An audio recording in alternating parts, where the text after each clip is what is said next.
Welcome to my channel math magic by Rimi. আশা করি তোমরা সকলে খুব ভালো আছো আর সুস্থ আছো। আজকে আমি ওয়েস্ট বেঙ্গল বোর্ডের ক্লাস 3 এর নতুন একটা ভিডিও নিয়ে চলে এসেছি। আমি চাইবো তোমরা পুরো ভিডিওটা দেখবে, স্কিপ না করে।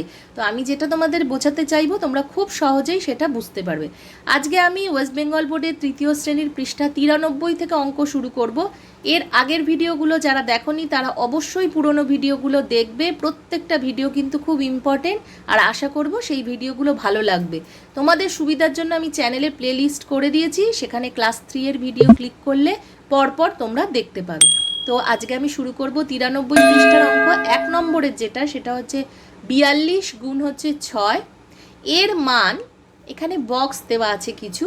আর দেখো পাশে যে দ্বিতীয় পদ্ধতি বলে 42কে 6 দিয়ে সরাসরি গুণ করলে যেটা হয় সেটাও এখানে করতে হবে। তো প্রথমের যেটা সেটা হচ্ছে 42 গুণ 6 এর মান বার করতে বলেছে। প্রথমে আমরা কি করব, 6 গুণ হচ্ছে যদি 40 লিখি তাহলে 4 6 24, 240 হচ্ছে, 240-এর চেয়ে বড়। আর 6 গুণ 50 যদি করি তাহলে 300 হচ্ছে, তাহলে এর চেয়ে ছোটো। কেন লিখলাম এই কথাটা? কারণ দেখো দ্বিতীয় পদ্ধতিতে যদি আমরা গুণটা করি 42কে 6 দিয়ে সরাসরি তাহলে 252 হচ্ছে, তাহলে 252টা 240-এর চেয়ে বড়, আবার 300-র চেয়ে ছোটো, সেই জন্য এইভাবে লেখা হলো।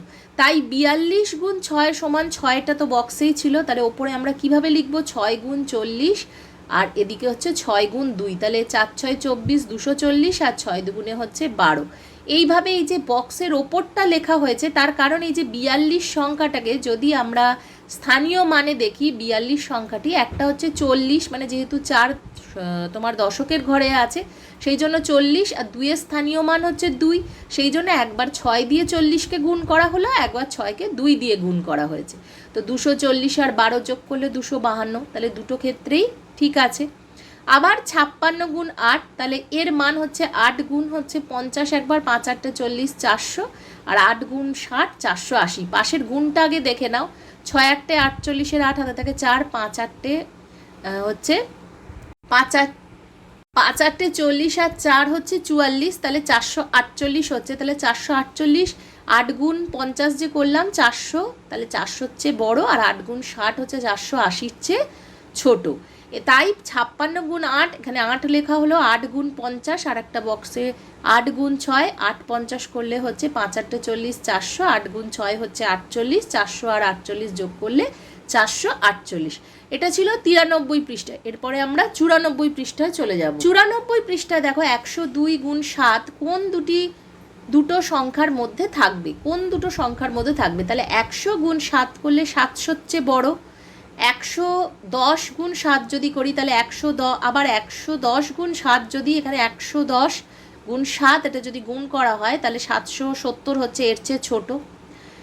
এবারে কি বলছে দেখো নিচেটা দেখো, 102 গুণ হচ্ছে 7, তাহলে 7কে দেখানো হচ্ছে 100 আর এদিকে 2, তাহলে এখানে করলে 7 গুণ 100 আর 7 গুণ 2, 7 গুণ 100 করলে 700, 7 গুণ 2 করলে 14, তাহলে 700 আর 14 যোগ করলে 714, আর এদিকে 102কে 7 দিয়ে গুণ করলে হচ্ছে 714। দ্বিতীয় পদ্ধতিতে সরাসরি যে গুণটা করে দেখানো হয়েছে, তাহলে 714 যেটা সেটা হচ্ছে 700-র চেয়ে বড়, আবার তোমার 770-এর চেয়ে হচ্ছে ছোট। এরপরে দেখো কি বলছে 1 নম্বরের অঙ্কটা, 112 গুণ 6 এর মান, এখানে 6 গুণ হচ্ছে 110, এটা হচ্ছে করলে হয় 660, আর 6 গুণ 120 করলে হয় হচ্ছে 6 বারং 72, 720। তাহলে এই পাশাপাশি যে গুণটা আগে দেখো 672 একবারে যদি গুণ করি 6 দুগুণে 12, 2 হাতে থাকে 1, 6 এগারো 66 আর 67, 672 হয় অরিজিনাল যে গুণটা সেটা 672, তাহলে এটা 660-এর চেয়ে হচ্ছে বড়, আর 720-র চেয়ে হচ্ছে ছোট। এরপরে 112 গুণ 6, ওপরে 100 গুণ 6, 10 গুণ 6 আর 2 গুণ 6, তাহলে এদিকে 6 লিখলাম এই বক্সে, বাঁদিকের বক্সে 100কে 6 দিয়ে গুণ করলে 600, 10কে 6 দিয়ে গুণ করলে 60, 2কে 6 দিয়ে গুণ করলে 12, 660 আর 12 যোগ করলে হয় হচ্ছে 672। 2 নম্বরের অঙ্কটা দেখো 135 গুণ 6 এর মান বার করতে বলেছে। আগে আমরা যে দ্বিতীয় পদ্ধতির গুণটা সেটা আগে করে ফেলি। 5 6 30-এর 0 হাতে থাকে 3, 3 6 হচ্ছে 18, 18 19 20 21-এর 1 হাতে থাকে 2, 6 কে 6 7 8, 810। তাহলে এই 810 সংখ্যাটা কি হলো, এটা হচ্ছে 135 গুণ 6-এর মান 6 গুণ 130, তাহলে এটা হয় হচ্ছে 3 6 18, 6 7 78, 780-র চেয়ে বড়। আবার 6 গুণ 140 করলে হচ্ছে 6 14 84, আর হচ্ছে 0, তাহলে 840-এর চেয়ে ছোটো। তাহলে 810 সংখ্যাটা 780-র চেয়ে হচ্ছে বড়, আর 840-এর চেয়ে ছোট। 135 গুণ 6, তাহলে 6 লিখলাম বক্সে, 100 গুণ 6, 30 গুণ 6, 5 গুণ 6, 100-কে 6 দিয়ে গুণ করলে 600, 30-কে 6 দিয়ে গুণ করলে 180, 5-কে 6 দিয়ে গুণ করলে 30, তিনজনকে যোগ করে ফেলো, 600 যোগ 180 যোগ 30, 810। তাহলে এবারে কি বলেছে দেখো, এটা হচ্ছে 94 পৃষ্ঠার অঙ্ক।